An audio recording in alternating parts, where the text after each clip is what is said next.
Good morning.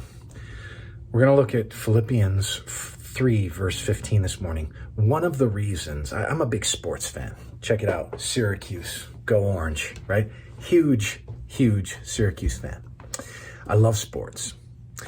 And one of the things I love about great athletes is that they're never satisfied.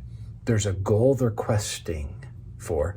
And even as they get victories, they don't get satisfied. It actually only makes them hungrier. If you talk to somebody who is a true champion, when they reach the pinnacle, they get the championship, they'll celebrate for 24 hours. What are they thinking about next? The next championship. They're thinking about, all right, I guess I better, more training. Got to get after it. In other words, the foot is always on the gas. Now, I don't mean that in some kind of a workaholism kind of mindset. I mean that in a sense where they're never content to have sort of flatlined. And one of the reasons is that in life, as you flatline, you never really flatline. You kind of crest the hill and you start going downhill. It's always kind of one direction or the other. That's important to note as I read this verse.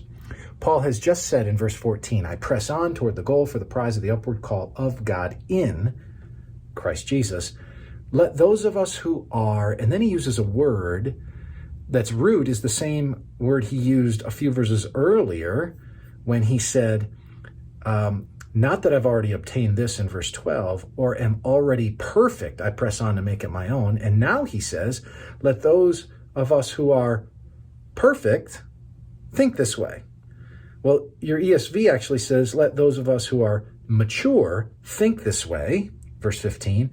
And if in anything you think otherwise, God will reveal that also to you.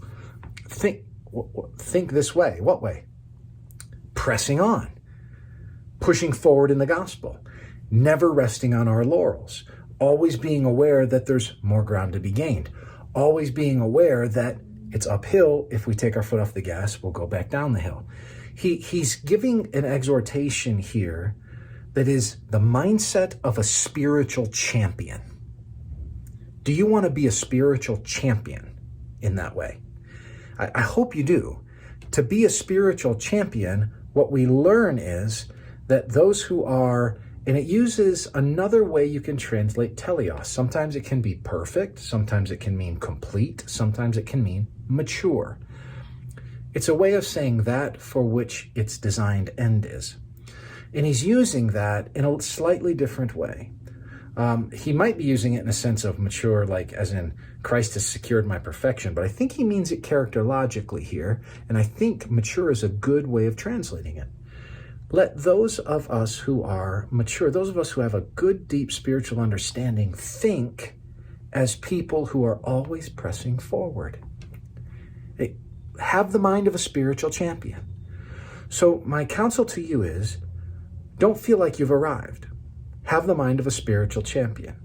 You might be growing. I hope you are. You might be learning. I hope you are. You might be having victory. I hope you are. Want more of it. Want more of it. Don't be satisfied. Have the mind of a spiritual champion. And may the Lord bless you today.